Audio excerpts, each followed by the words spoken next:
Hey there. I am reading Stephen King, The Shining, and this is chapter 16 called Danny.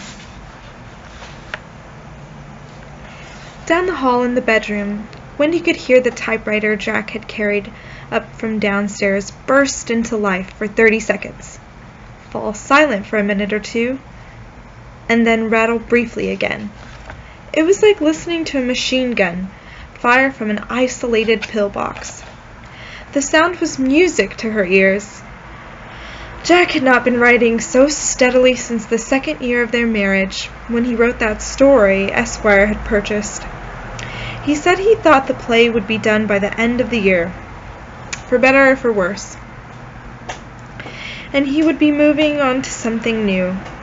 He said he didn't care if the little school stirred any excitement when Phyllis showed it around.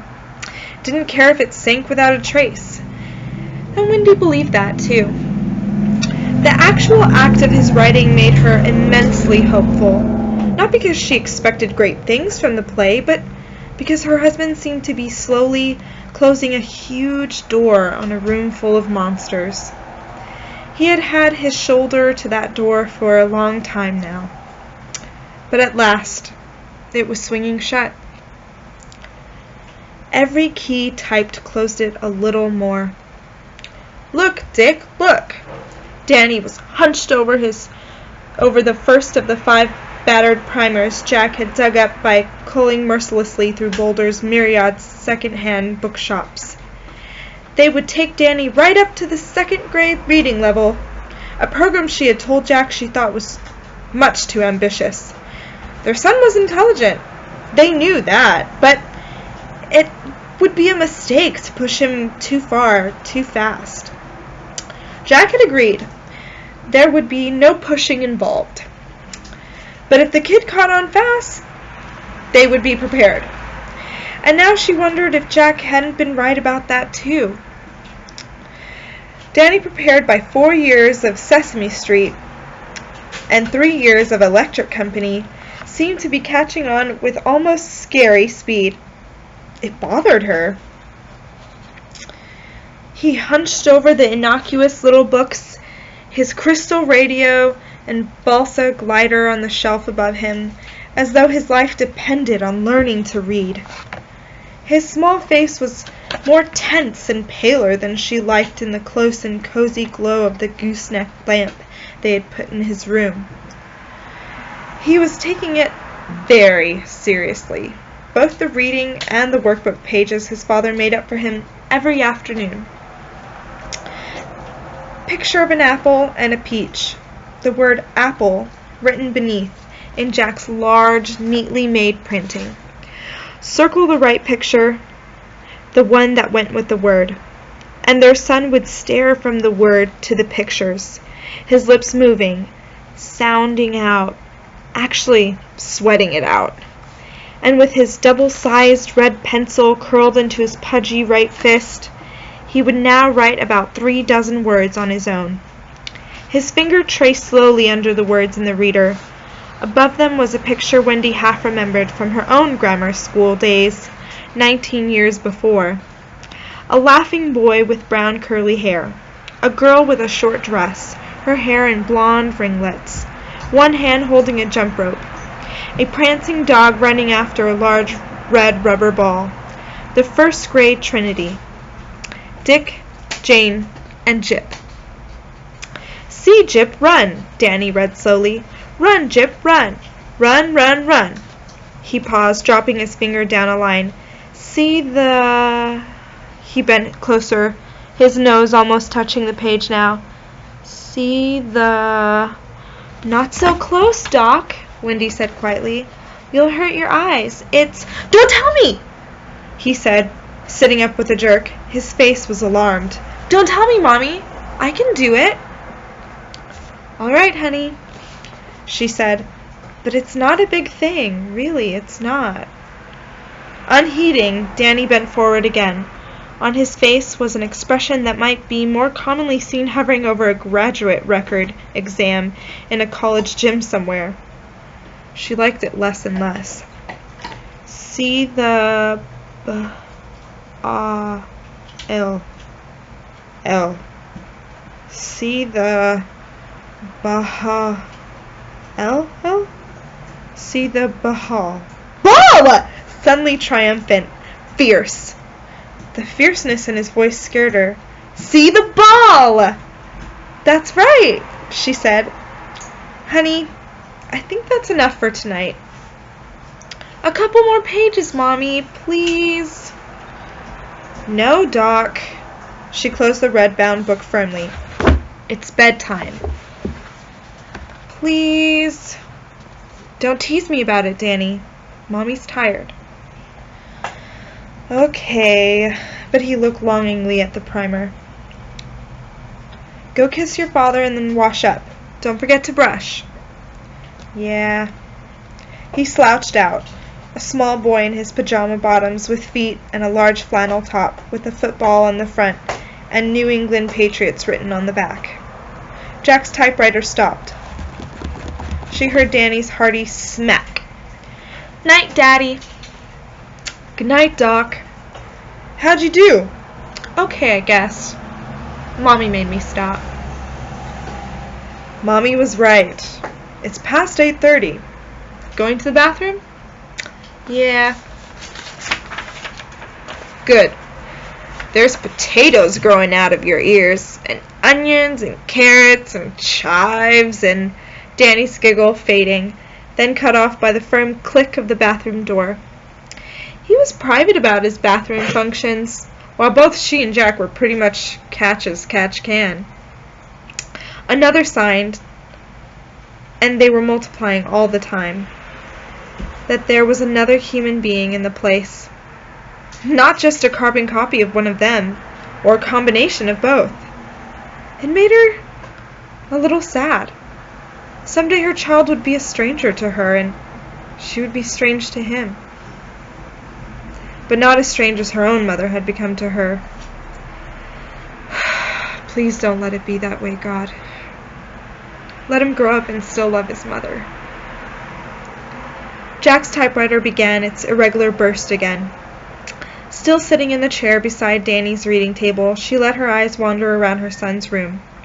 The glider's wing had been neatly mended. His desk was piled high with picture books, coloring books, old Spider-Man comic books with the covers half torn off, Crayolas, and an untidy pile of Lincoln logs. The VW model was neatly placed above the lesser things, and its shrink wrap still undisturbed. He and his father would be putting it together tomorrow night, or the night after if Danny went on at this rate. And never mind the end of the week. His pictures of Pooh and Eeyore and Christopher Robin were tacked neatly to the wall, soon enough to be replaced with pin-ups and photographs of dope smoking rock singers, she supposed. Innocence to experience. Human nature, baby. Grab it and growl. Still, it made her sad. Next year he would be in school and... Hey! Cut it out! Don't try and go outside! Next year he would be in school and she would lose at least half of him, maybe more, to his friends. She and Jack had tried to have another one for a while when things seemed to be going well at Stovington, but she was on the pill again now. Things were too uncertain. God knew where they would be in 9 months. Her eyes fell on the wasp's nest. It held the ultimate high place in Danny's room, resting on a large plastic plate on the table by his bed. She didn't like it.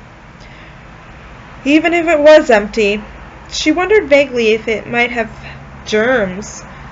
Thought to ask Jack, then decided he would laugh at her. But she would ask the doctor tomorrow if she could catch him with Jack out of the room. She didn't like the idea of that thing, constructed from the chewings and saliva of so many alien creatures, lying within a foot of her son's sleeping head. The water in the bathroom was still running, and she got up and went into the big bedroom to make sure everything was okay. Jack didn't look up. He was lost in the world he was making. staring at the typewriter, a filter cigarette clamped in his teeth. She knocked lightly on the closed bathroom door. "You okay, Doc? You awake?" No answer. "Danny." No answer. She tried the door. It was locked. "Danny?"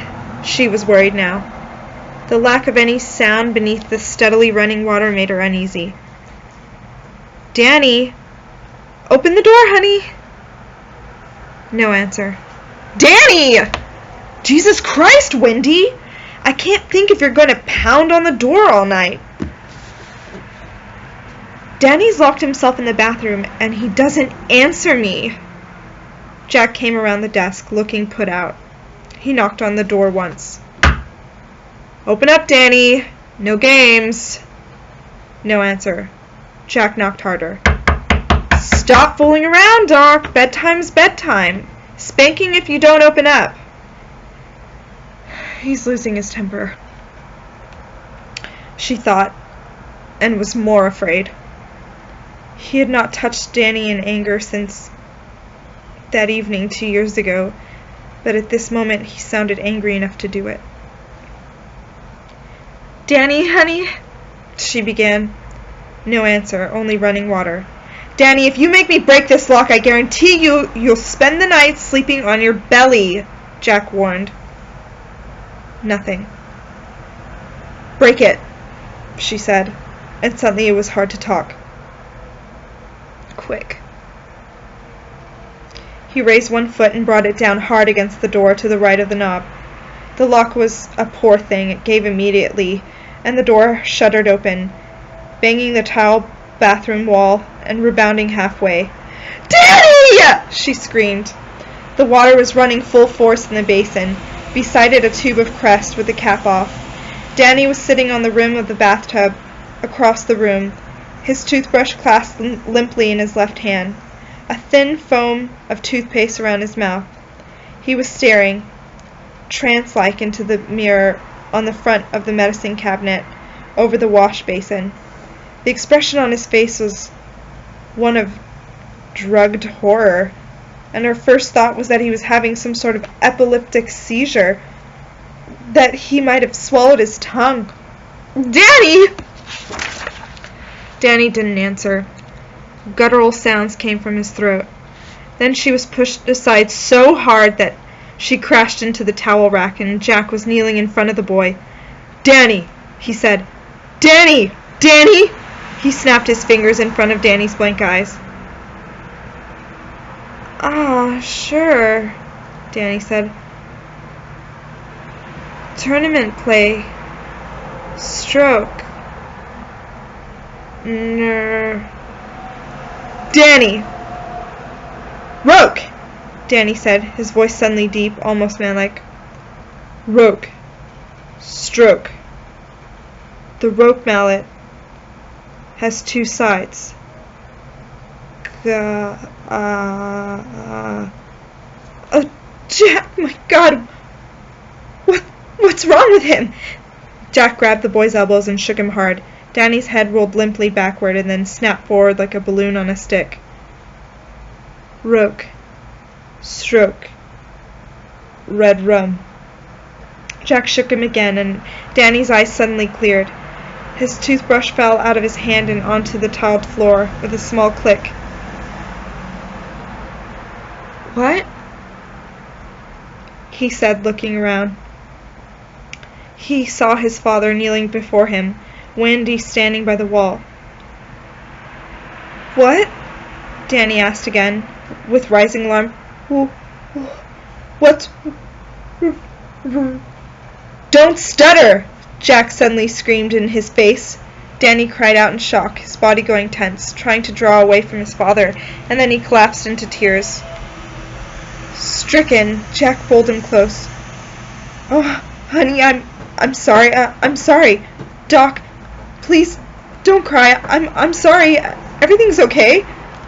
The water ran ceaselessly in the basin, and Wendy felt that she had suddenly stepped into some grinding nightmare where time ran backward to the time when her drunken husband had broken her son's arm and had then mewled over him in almost the exact same words. "Oh, honey, I'm sorry. I'm sorry, Doc. Please. So sorry." She ran to them both, pried Danny out of Jack's arms somehow. She saw the look of angry reproach on his face, but filed it away for later consideration, and lifted him up. She walked him back to the small bedroom, Danny's arms clasped around her neck, Jack trailing them. She sat down on Danny's bed and rocked him back and forth, soothing him with nonsensical words repeated over and over. She looked up at Jack, and there was only worry in his eyes now. He raised questioning eyebrows at her. She shook her head faintly. "Danny," she said. "Danny, Danny, Danny. It's okay, Doc. It's fine." At last, Danny was quiet, only faintly trembling in her arms. Yet it was Jack he spoke to first. Jack, who was now sitting beside them on the bed, and she felt the old pang. It's him first, and it's always been him first. The old pang of jealousy. Jack had shouted at him. She had comforted him. Yet it was to his father that Danny said, "I'm sorry if I was bad." "Nothing to be sorry for, Doc." Jack ruffled his hair. "What the hell happened in there?" Danny shook his head slowly, dazedly. I don't know." "Why did you tell me to stop stuttering, Daddy?" "I don't stutter." "Of course not," Jack said heartily, but Wendy felt a cold finger touch her heart. Jack suddenly looked scared, as if he'd seen something that might have been a ghost. "Something about the timer?" Danny muttered. "What?" Jack was leaning forward, and Danny flinched in her arms. "Jack, you're scaring him," she said, and her voice was high, accusatory. It suddenly came to her that they were all scared. But of what? I don't know. I don't know," Danny was saying to his father. What did I say, Daddy?" "Nothing," Jack muttered. He took his handkerchief from his back pocket and wiped his mouth with it. Wendy had a moment of that sickening time-is-running-backward feeling again. It was a gesture she had remembered well from his drinking days. "Why did you lock the door, Danny?" she asked gently. "Why did you do that?" "Tony," he said. "Tony told me to." They exchanged a glance over the top of his head. "Did Tony say why, son?" Jack asked quietly. "I was brushing my teeth and I was thinking about reading," Danny said. "Thinking real hard. And I saw Tony way down in the mirror. He said he had to show me again." "You mean he was behind you?" Wendy asked. "No, he was in the mirror." Danny was very emphatic on this point. "Way down deep. And then I went through the mirror. The next thing I remembered, Daddy was shaking me and I thought I was being bad again." Jack winced as if struck. "Tony told you to lock the door?" Wendy asked, brushing his hair. "Yes." "And what did he want to show you?" Danny tensed in her arms. It was as if the muscles in his body had turned into something like piano wire. "I don't remember," he said, distraught. "I don't remember. Don't ask me. I don't remember nothing." "Shh," Wendy said, alarmed. She began to rock him again. "It's all right if you don't remember, hon." "Sure it is." At last Danny began to relax again. Do you want me to stay a little while? Read you a story?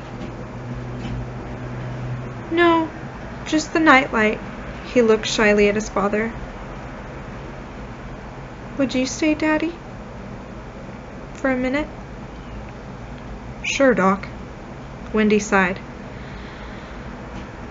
I'll be in the living room, Jack. Okay. She got up and watched as Danny slid under the covers. He seemed very small.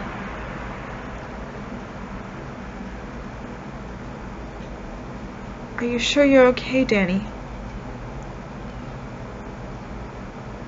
Just plug in Snoopy. I'm okay, Mom. Sure. She plugged in the nightlight, which showed Snoopy lying fast asleep on top of his doghouse. He had never wanted a nightlight until they moved into the Overlook, and then he had specifically requested one. She turned off the lamp in the overhead and looked back at them, the small white circle on Danny's face, and Jack's above it.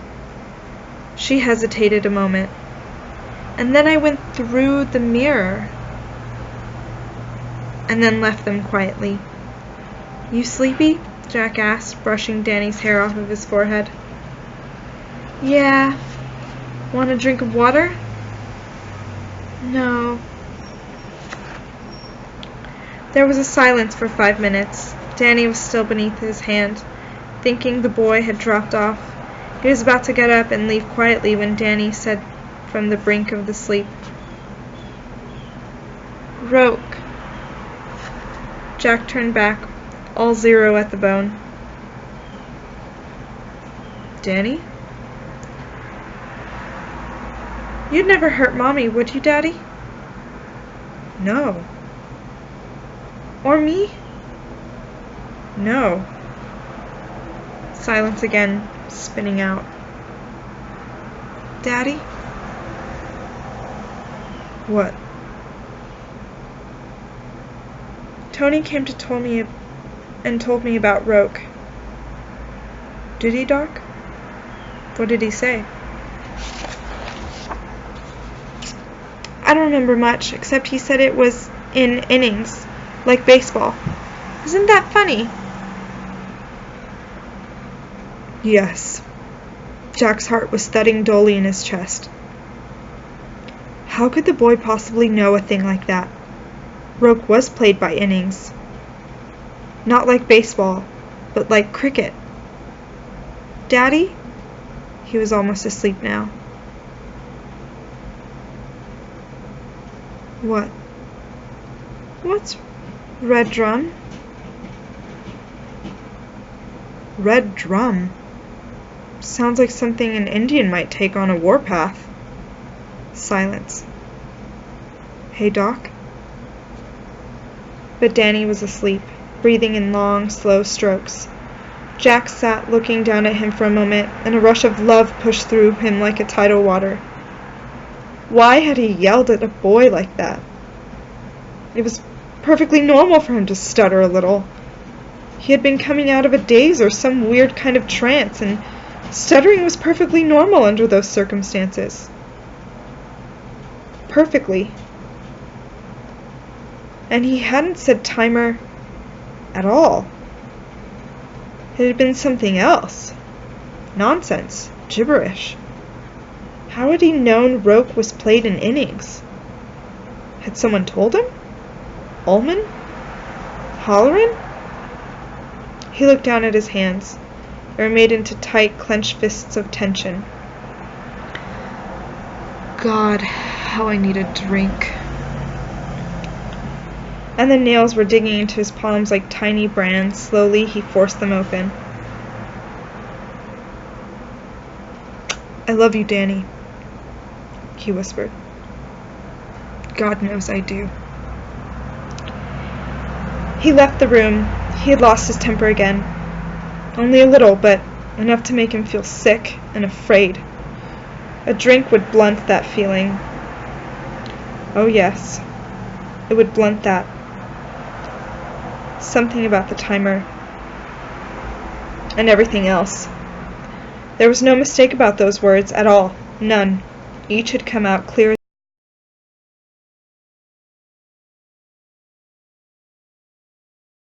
if. Their shapes were only dark silhouettes in the glow of the nightlight. Wendy, wearing only panties, went into his bed and tucked him in again. He had kicked the covers back. Jack stood in the doorway, watching as she put her inner wrist against his forehead. "Is he feverish?" "No." She kissed his cheek. "Thank God you made that appointment," he said as she came back to the doorway. "You think that guy knows his stuff?" "The checker said he was very good. That's all I know. If there's something wrong, I'm gonna send you and him to your mother's, Wendy." "No!" "I know," he said, putting an arm around her. "How you feel?" "You don't know how I feel at all about her." "Wendy, there's no place else I can send you. You know that." "If you came..." "Without this job, we're done," he said simply. "You know that." Her silhouette nodded slowly. She knew it. "When I had that interview with Ullman, I thought he was just blowing off his bazoo. Now I'm not so sure. Maybe I really shouldn't have tried this with you two along. 40 miles from nowhere?" "I love you," she said. "And Danny loves you even more, if that's possible." "He would have been heartbroken, Jack." "He will be if you send us away." "Don't make it sound that way." "If the doctor says there's something wrong, I'll look for a job in Sidewinder," she said. "If I can't get one in Sidewinder, Danny and I will go to Boulder." "I can't go to my mother, Jack. Not on those terms. Don't ask me. I just can't." "I guess I know that. Cheer up. Maybe nothing's wrong." "Maybe." "That appointment's at 2? "Yes." "Let's leave the bedroom door open, Wendy." "I want to, but I think he'll sleep through now." But he didn't. Boom! Boom! Boom! Boom! Boom! Boom! He fled the heavy, crashing, echoing sounds through twisting and maze-like corridors, his bare feet whispering over the deep pile of jungle, blue and black. Each time he had heard the roque mallet smash into the wall. Somewhere behind him he wanted to scream aloud, but he mustn't. He mustn't. A scream would give him away, and then... Red Drum. "Come out here and take your medicine, you fucking crybaby!" Oh, and he could hear the owner of that voice coming. Coming for him. Charging up the hall like a tiger in an alien blue-black jungle. A man-eater. "Come out here, you little son of a bitch!" If he could get to the stairs going down, if he could get off this 3rd floor, they might be all right. He might be all right. Even the elevator. If he could remember what he had been forgotten. But it was dark, and in his terror he had lost his orientation. He turned down one corridor and then another, his heart leaping into his mouth like a hot lump of ice, fearing that each turn would bring him face to face with the human tiger in these walls. The booming was right behind him now. The awful hoarse shouting. The whistle the head of the mallet made cutting through the air. Roque. Stroke. Roque. Stroke. Red Drum! Before it crashed into the wall. The soft whisper of feet on the jungle carpet. panic squirting into his mouth like bitter juice. You will remember what was forgotten. But would he? What was it? He fled around another corner and saw him creeping. Utter horror that he was in a cul-de-sac. Locked doors frowned down at him from 3 sides. The West Wing. He was in the West Wing, and outside he could hear the storm whooping and screaming, seeming to choke on its own dark throat filled with snow. He backed up against the wall, weeping with terror now, his heart racing like the heart of a rabbit caught in a snare. When his back was against the light blue silk wallpaper with the embossed pattern of wavy lines, his legs gave way and he collapsed to the carpet, hands splayed on the jungle-woven vines and creepers, the breath whistling in and out of his throat. Louder. Louder. There was a tiger in the hall, and now the tiger was just around the corner, still crying out in that shrill and petulant and lunatic rage, the roque mallet slamming because the tiger walked on 2 legs, and it was... He woke with a sudden, indrawn gasp, sitting bolt upright in bed, eyes wide and staring into the darkness. Hands crossed in front of his face. Something on one hand. Crawling. Wasps. 3 of them. They stung him then, seeming to needle all at once, and that was when all the images broke apart and fell on him in the dark flood, and he began to shriek in the dark, and the wasps clinging to his left hand, stinging again and again. The lights went on, and Daddy was standing there in the shorts, his eyes glaring, Mommy behind him, sleepy and scared. "Get them off me!" Danny screamed. "Oh my God!" Jack said. He saw. "Jack, what's wrong with him? What's wrong?" He didn't answer her. He ran to the bed, scooped up Danny's pillow, and slapped Danny's thrashing left hand with it, again and again. Wendy saw lumbering, insectile forms rise into the air, droning. "Get a magazine!" he yelled over her shoulder. "Kill them! Wasps!" She said. For a moment she saw she was inside herself, almost detached in her realization. Then her mind cross-patched. The knowledge was connected to emotion.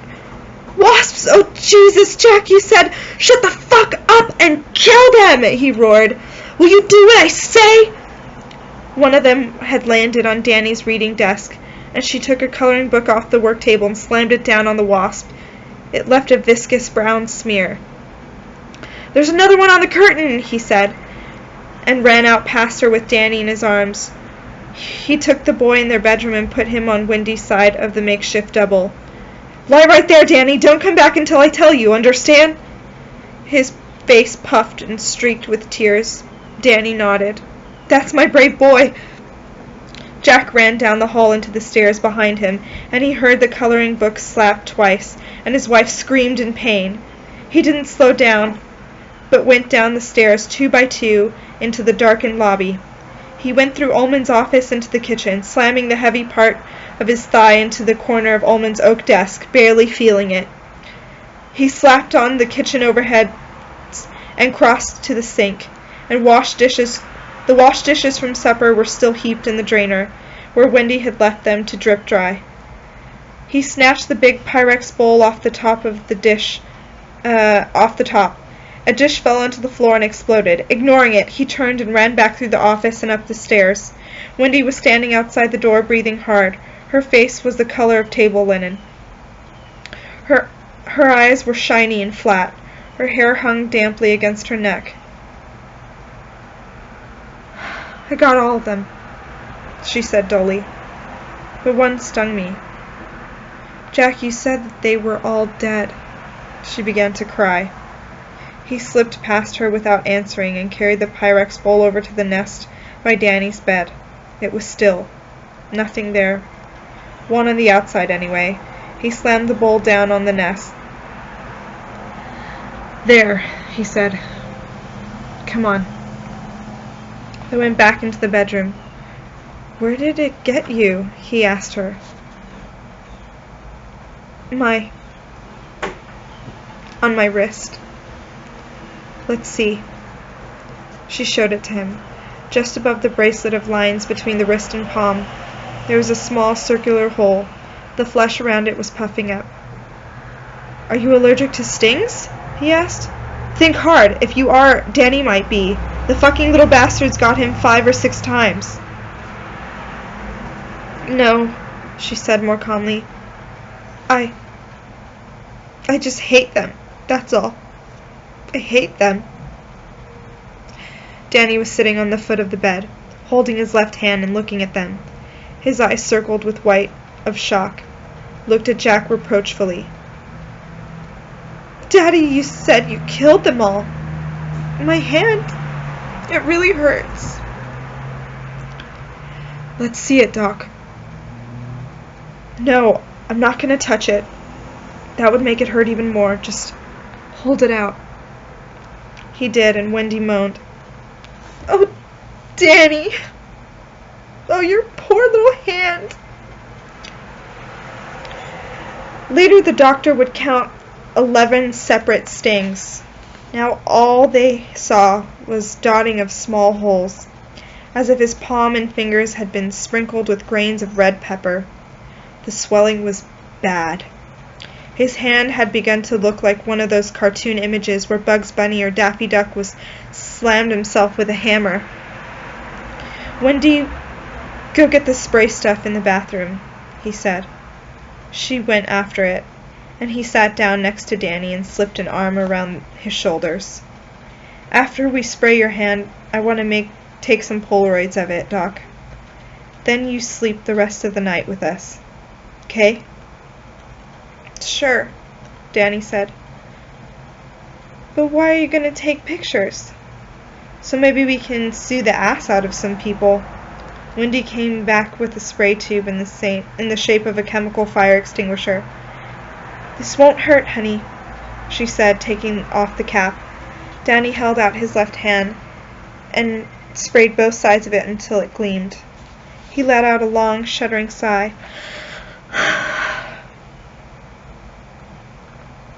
Does it smart? She asked. No, feels better. Now these, crunch them up. She held out 5 orange-flavored baby aspirin. Danny took them and popped them into his mouth one by one. Isn't that a lot of aspirin? Jack asked. It's a lot of stings. She snapped at him angrily. You go and get rid of that nest, John Torrance. Right now.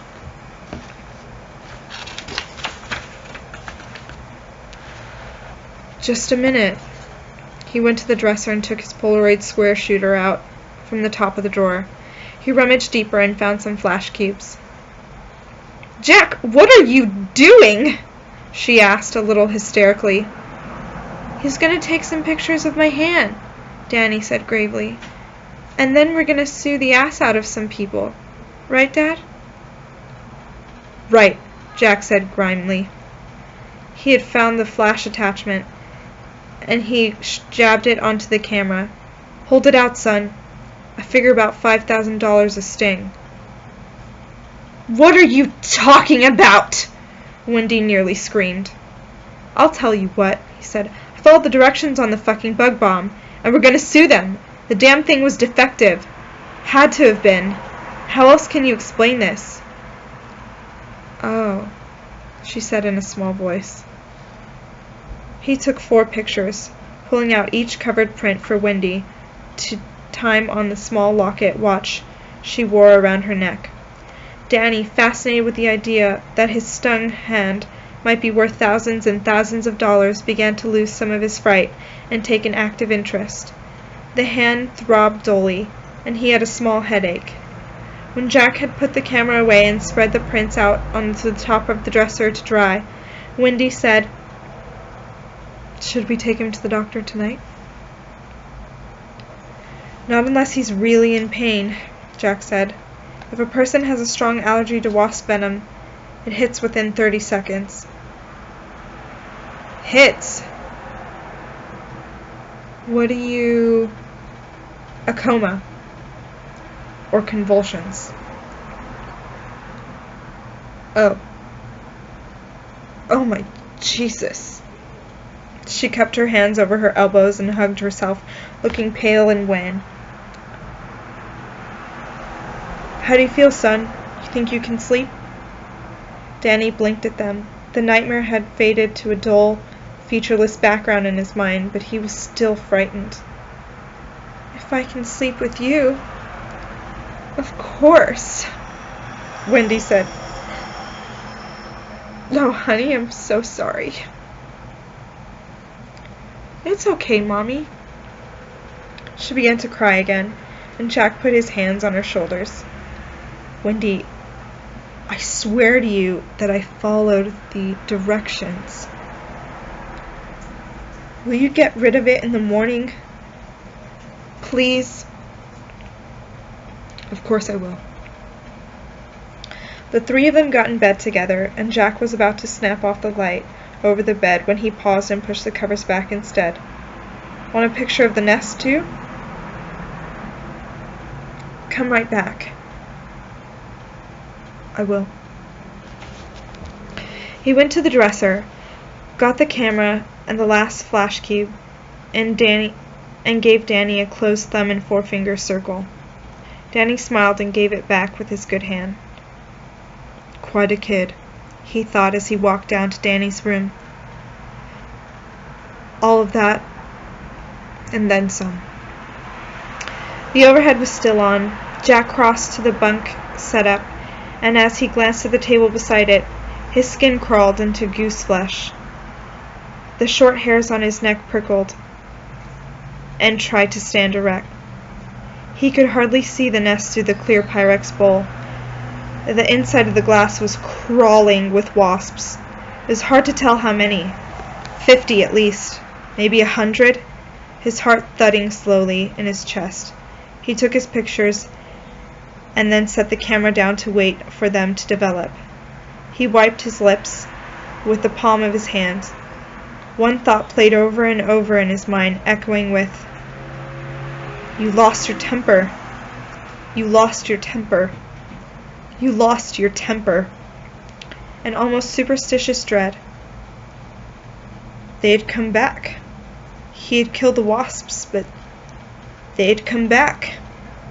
In his mind he had heard himself screaming into his frightened, crying son's face, "Don't stutter!"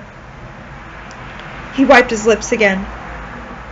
He went to Danny's work table, rummaged in its drawers, and came up with a big jigsaw puzzle with a fiberboard backing. He took it over to the bed table and carefully slid the bowl onto the nest onto it. The wasp buzzed angrily inside their prison. Then, putting his hand firmly on top of the bowl so it wouldn't slip, he went out into the hall. "Coming back to bed, Jack?" Wendy said. "Coming to bed, Daddy?" "Have to go downstairs for a minute," he said, making his voice light. How had it happened?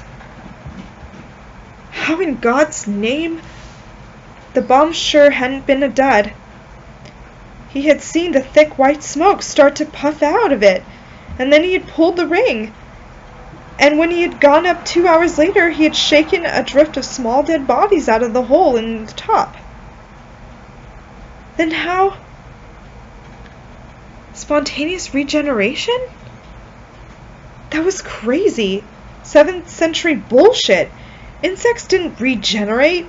And even if wasp eggs could mature full-grown insects in 12 hours, this wasn't the season in which the queen laid. That happened in April or May. Fall was their dying time. A living contradiction. The wasp buzzed furiously under the bowl. He took them downstairs through the kitchen. In back there was a door which gave on the outside. A cold night wind blew against his nearly naked body, and his feet went numb almost instantly against the cold concrete on the platform he was standing on. the platform where milk deliveries were made during the hotel's operating season. He put the puzzle and the bowl down carefully, and then he stood up and he looked at the thermometer nailed outside the door. "Fresh up with 7-Up," the thermometer said, and the mercury stood at an even 25 degrees. The cold would kill them by morning. He went in and shut the door firmly. After a moment's thought, he locked it too.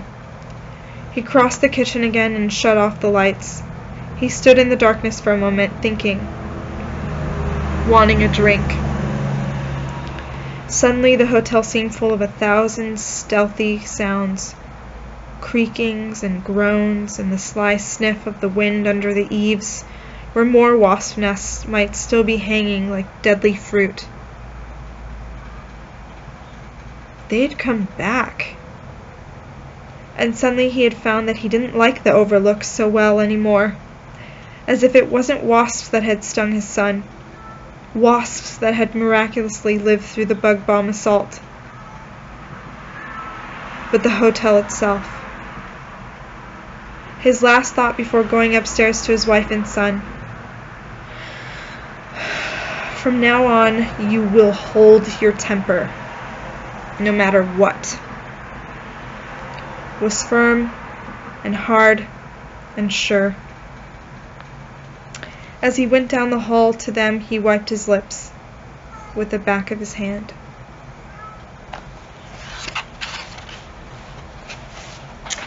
So that was chapter 16. The next chapter is chapter 17. Oddly enough, huh? It's called The Doctor's Office. So we'll see if they get a good bill of health next time. Might jump around and skip chapter 17 for you kind folks. And hopefully you liked it. That was, an omen, definitely. I think I'd said it before that I thought the wasps represented his anger. So, Stephen King does brilliantly at explaining that, so that wasn't too hard to see. And sure enough it was, so catch you on the flip side, yeah?